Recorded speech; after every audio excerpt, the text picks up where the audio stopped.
네, 이번 코너는 취재 파일입니다. 관심사가 큰 경제 이슈를 하나 골라 심층적으로 파헤쳐봅니다. 네, 최근 아파트 가격 하락세가 본격화하는 상황에서 이 대출 규제 완화와 금리 인하 기대감이 집값 반등의 변수로 떠올랐습니다. 과연 금융 여건 변화가 주택 시장에 어떤 영향을 미칠지 산업부 남승표 기자와 함께 짚어보겠습니다. 네, 어서 오십시오. 안녕하십니까? 네, 일단 최근 주택 시장 상황부터 짚어보면요. 네, 이제 한국부동산원에서 나온 실거래가 보고서를 중심으로 한번 말씀을 드리겠습니다. 네. 실거래 가격 지수 보고서는 2개월 정도 후행하는 그 보고서라는 점을 먼저 말씀을 드리고요. 네. 작년 11월 기준이라는 점 기억해 주시기 바랍니다. 네. 전국 아파트 매매 가격은 실거래가 기준으로 전월 대비 0.37% 하락했습니다. 전국 광역시도 가운데 전월 대비 상승한 곳은 서울 0.16%, 대구 0.07%, 세종 0.36% 등 세 곳밖에 없었습니다. 네. 하락폭이 가장 컸던 곳은 광주로 1% 가까이 내렸고요. 충남 0.9%, 제주 0.8% 등 하락폭이 상당히 컸습니다. 네. 수도권도 경기도가 0.54%, 인천이 0.64% 내린 것으로 나타났습니다. 네. 전세 가격 변동률은 매매와는 다소 달랐는데요. 소폭 상승한 것으로 나왔고요. 다만 서울 아파트 전세 가격은 전월 대비 0.24% 내렸고 인천과 경기는 각각 0.12%, 0.31% 올랐습니다. 이 수도권에서도 그러니까 서울 빼고는 모두 내린 상황이네요. 그렇습니다. 서울도 그런데 머지않아 좀 하락 대열에 합류할 것으로 보입니다. 물론 이미 하락했을 수 있습니다. 제가 말씀드렸다시피 11월 실거래 자료이기 때문에요. 근데 실거래 보고서에서는 다음 달 거래 예상치인 잠정지수 변동률이라는 것을 같이 발표합니다. 여기에 보면 서울도 12월에 0.51% 하락했을 것으로 예상하고 있습니다. 이제 서울 권역별로 한번 살펴보면요. 종로, 용산, 중구 등이 포함된 도심권이 1%대, 그다음 강북, 도봉, 노원, 성북, 동대문, 중랑, 성동, 광진 등이 포함된 동북권이 역시 0.94% 하락할 것으로 예상했습니다. 네네. 이 11월에는 0.84% 상승한 것으로 나와 있는 강남 3구가 포함된 동남권도 12월에는 0.2% 약간 못되게 내릴 것으로 예상됐습니다. 네, 이렇게 집값이 또 내릴 거라고 예상이 되는 상황이면 그럼 당장 집을 사려는 사람도 그렇게 많지는 않을 것 같습니다. 수요가 아무래도 좀 위축됐다고 볼 수도 있는데요. 그래서 그런지 거래량도 그렇게 많지는 않습니다. 거래량을 살펴보면 전국 아파트 거래량이 11월 기준으로 2만 7천여 건 정도 지켜야 됐는데요. 전월 대비로 한 17%가량 줄어든 것으로 나타났습니다. 수도권과 지방 모두 전월 대비 18%와 16% 감소했습니다. 다만 전년동월과 비교하면 좀 많은 것처럼 보이는데요. 2023년이 2022년 하반기 금리 인상 여파로 거래가 그렇게 좋지 못했기 때문에 전년동월비에 대해서 큰 의미를 부여하기는 좀 어려운 것으로 보입니다. 네, 그러니까 지금 거래도 줄어들고 가격도 내리고 분위기가 좀 심상치 않은데 지금 한국은행이 기준금리를 만약 이제 올해 또 이게 인하를 하고 또 은행들이 대출을 재개하면 시장이 다시 살아날 거다 이런 기대감이 있습니다. 맞습니다. 지금 사실 국내 주택시장, 아파트 시장은 거의 금융 여건과 거의 연동되고 있다. 특히 주택담보대출의 증감에 굉장을 많은 영향을 받는 것으로 보입니다. 지난해 서울 아파트 거래량이 꺾인 시점이 대략 7월 정도에서 정점을 찍고 이후에 하락을 했는데요. 당시에 이제 금융당국에서 DSR2 규제를 7월 이후에 시행하겠다고 했던 점과 맞물렸던 거를 생각해 보면 지금 시장 참가자들이 어떤 금융 여건이 주택 가격 반등의 어떤 단초가 될 수 있다. 이렇게 생각하는 것은 무리가 아닐 것으로 보입니다. 그런데 이제 한 가지 좀 생각하고 들어가야 될 부분이 바로 여기에서 나옵니다. 왜 대출과 이렇게 밀접한 연관을 가지게 됐을까? 이런 생각인데요. 이제 아파트를 구매할 수 있는 구매력이 무엇인지를 한번 좀 나눠서 봤으면 하는 겁니다. 구매력은 이제 집을 살 수 있는 능력 아니겠습니까? 여기에는 이제 소득을 바탕으로 쌓아놨던 이제 저축이 있을 수가 있고, 그 다음에 어떤 신용도라든지 여러 가지 요건들을 통해서 조달하는 대출 이 두 가지가 있을 수 있고요.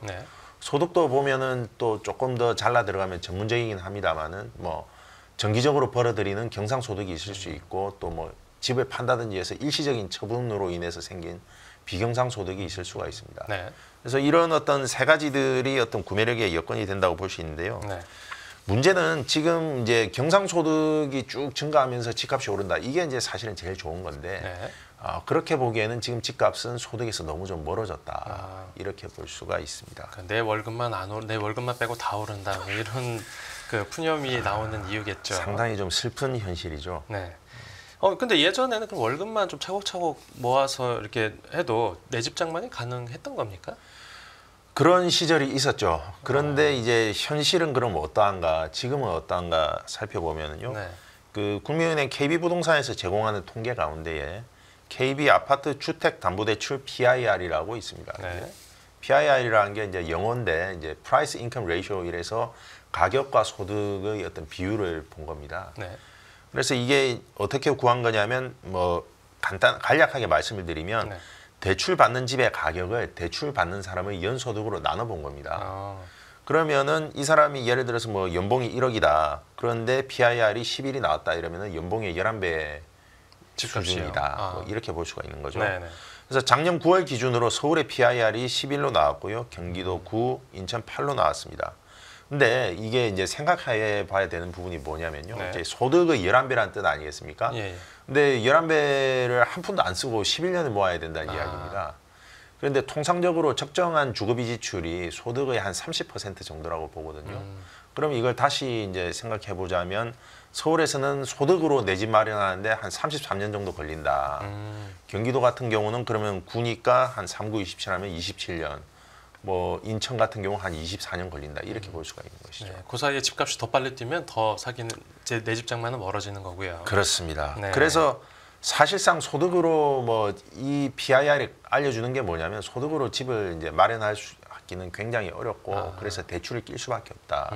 이제 이런 이야기가 됩니다. 네, 그러니까 결국 금융 상황이 지금 집을 사는데 이제 가장 중요한 변수가 됐다 이런 설명인데, 네. 그러면 올해 금융 정책이 어떤 방향으로 갈지도 짚어주시죠. 네.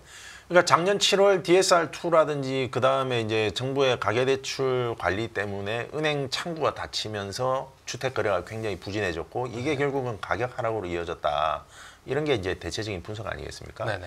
그러면 이제 살펴볼 부분들은 은행들이 그러면 이제 올해는 어떠한 태도를 가지고 있는지를 한번 살펴볼 수가 있을 것 같습니다. 예. 그래서 은행들의 태도를 보여주는 자료가요. 한국은행에서 조사하는 금융기관 대출 서베이라는 게 있습니다. 네네. 그래서 금융기관 아마 이게 국내 300여 200개가 넘는 금융기관을 대상으로 뭐 여기에는 은행도 포함되고 저축은행도 포함됩니다. 네. 한국은행이 조사하는 건데요. 네. 지난달 15일에 작년 4분기와 올해 1분기 전망 자료를 발표했습니다. 네네. 이 자료를 보면 올해 1분기 중 국내 은행의 대출에 대한 태도, 특히 가계주택에 대한 대출 태도는 작년에 비해서는 상당히 완화될 것으로 보입니다. 오. 이 지수가 지금 올해 1분기는 플러스 6으로 나왔는데요. 네. 작년 3분기와 4분기에는 마이너스 22와 40이었습니다. 그러니까 마이너스는 굉장히 까다롭게 간다는 얘기거든요. 네. 그래서 사실상 아마 작년 3, 4분기에는 대출 받기가 정말 어려우셨을 겁니다. 근데 이제 이게 올해 1분기는 플러스 6이니까요. 네. 상대적으로 많이 풀려 있다. 이렇게 볼 수 있고요. 네, 은행들은 시원하게 이제 대출을 해주겠다 이런 그렇습니다. 입장이거든요. 그리고 여기 이제 대출 기관 종사자들이 예상하는 대출 수요는 어떨 것이냐라고 봤는데요. 네.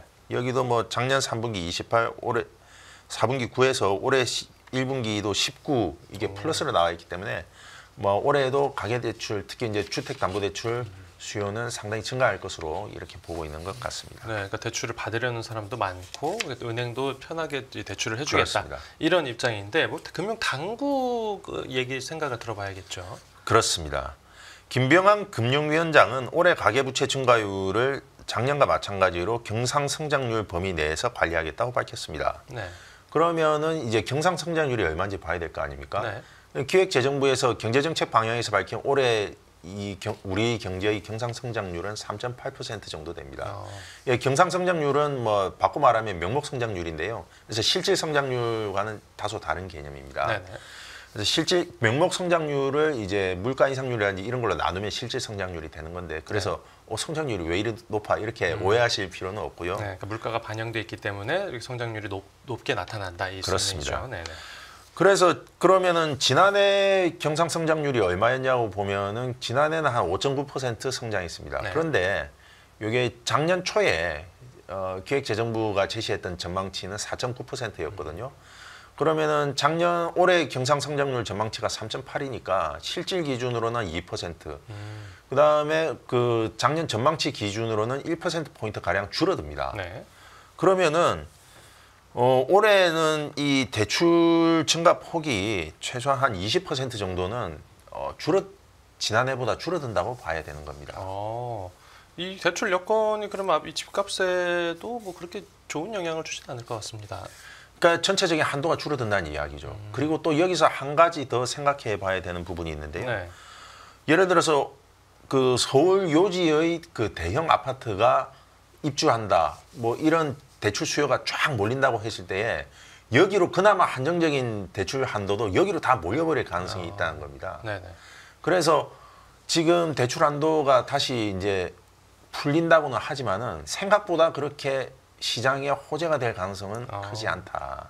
이렇게 말씀드릴 수가 있겠습니다. 네, 그러면 마지막으로 이 대출 여건에 따른 그 집값 영향 이걸 살펴봐야 되는데 전망 어떻게 됩니까? 이게 이제 조금 그런데요. 전반적으로는 아무래도 그 경기 상황과 함께 가야 된다고 봐야 되기 때문에 설령 통화정책 당국에서 기준금리를 내리고 좀 더 대출 여건을 완화해 준다고 하더라도 이런 전체적인 가계대출에 대한 정부의 스탠스가 바뀌지 않는 한 이것이 조금 주택시장에 들어오는 자금을 늘리기에는 좀 부족하지 않겠나 이렇게 보이고요. 네. 마냥 이것을 호재라고 기계적으로 해석하기에는 다소 좀 무리가 있지 않을까. 그래서 좀 신중한 태도로 지켜볼 필요가 있다. 이렇게 말씀드리고 싶습니다. 네, 알겠습니다. 네, 오늘 취재 파일은 여기서 마무리하겠습니다. 잘 들었습니다. 감사합니다.